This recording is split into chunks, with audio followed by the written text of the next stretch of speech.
करीम सल्लल्लाहु अलैहि वसल्लम का इरशाद है, मन क़रअ हरफन मिन किताबिल्लाह, जिसने अल्लाह की किताब का एक हर्फ पढ़ा, फलहु बिही हसना वल हसनतु बिअशरि अमसालिहा, उसको एक हर्फ के बदले 10 नेकी मिला करती है।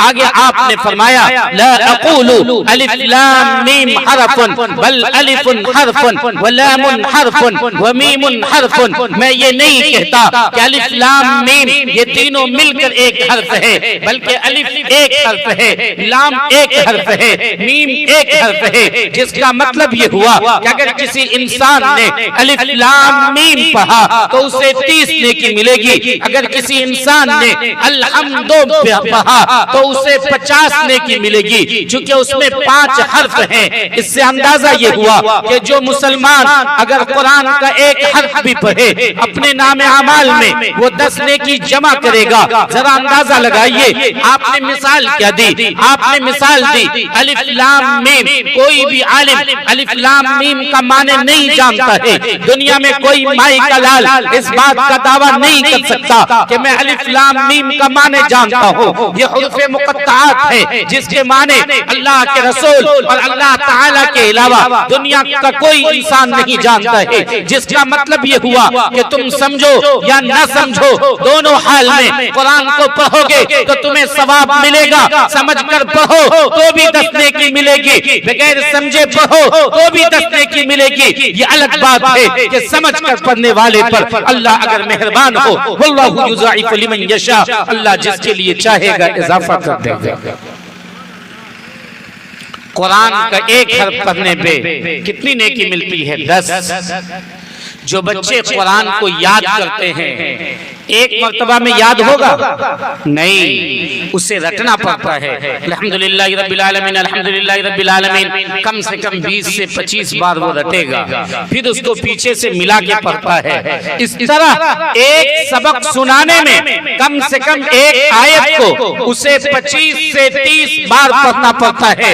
और जब हाफिज साहब को वो ये आयत सुना देता है, फिर दोबारा कल जब सुनाने जाएगा तो पीछे से वो सुनते हैं, फिर जब कल सुनाने जाएगा फिर पीछे से सुनते हैं। रोजाना वो पिछला सबक सुनाना है, अल्हम्दुलिल्लाह से रोजाना शुरू करना है। इतने पे बस नहीं होता है, अगर एक पारा 20 सफा वो खत्म कर चुका है, आगे चला गया है, तो अब उससे पिछला सुना भी जाता है और फिर सबक पारा के अलावा आमोख्ता जो पिछला था वो सुना जाता है। और फिर जब एक बच्चा दौड़ करता है, हर सफे को कम से कम 20 से 30 बार पढ़ा करता है, आप अंदाजा लगाइए उसको कितनी नेकी मिलती होगी।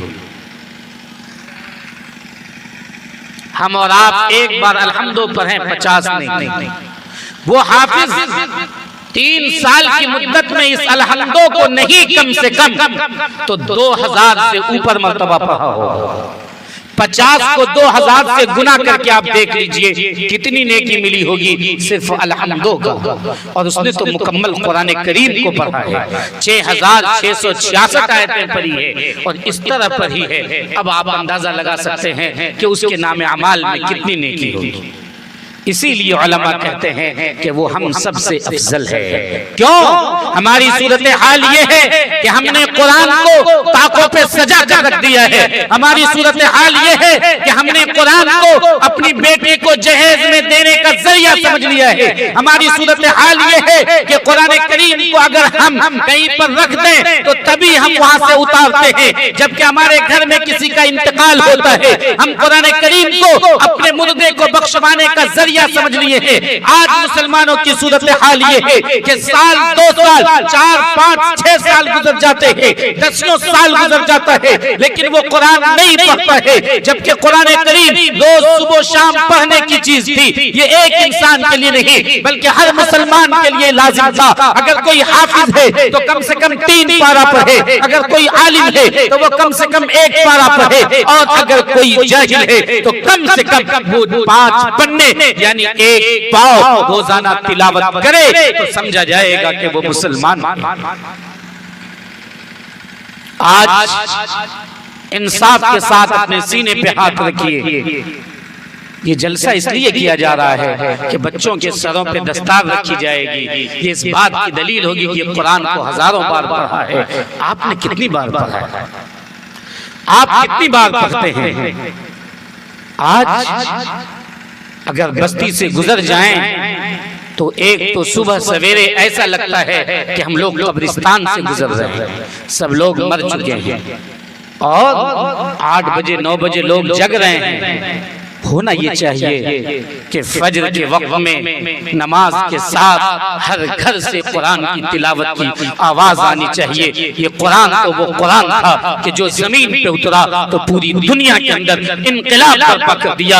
ये कुरान तो वो कुरान था कि जब ये आया मक्का मुकर्रमा के अंदर तो वो लोग जिन्हें ऊंट चराने नहीं आता था वो पूरी दुनिया के लिए राहबर और रहनुमा बन गए। ये कुरान जब आया वहां तो वो लोग जो कि सोते थे इस तरह कि उन्हें कोई अता पता नहीं था, वो लोग जिनकी माएं और बहनें गोहाल में रहा करती थी, बकरियों के मेघनी में रहा करती थी, वो लोग जिन्हें न सोने का ठिकाना था, न जगने का ठिकाना था, न खाने का तरीका आता था, न जीने का सलीका आता था, इस कुरान की बदौलत उसने कैसर और किसरा पर, वक्त के सबसे बड़े बादशाह, वक्त के सबसे बड़े मुल्क पर उसने हमला किया और वहां की कालीनों को उसने टुकड़े कर दिया और वहां के सोने और चांदी पर कब्जा किया।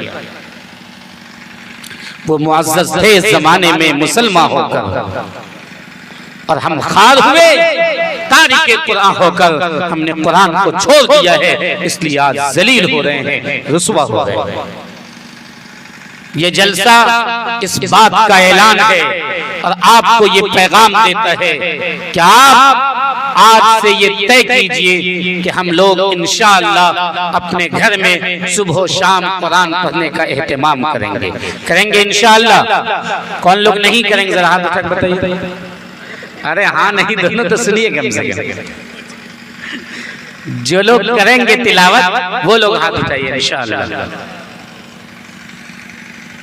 एक बात याद रखिए, कुरान करीम अगर आप पढ़ेंगे आपके घर से मुसीबत खत्म होगी, आपके घर से परेशानी खत्म होगी, बेबरकती खत्म होगी, शैतान आपके घर से भागेगा।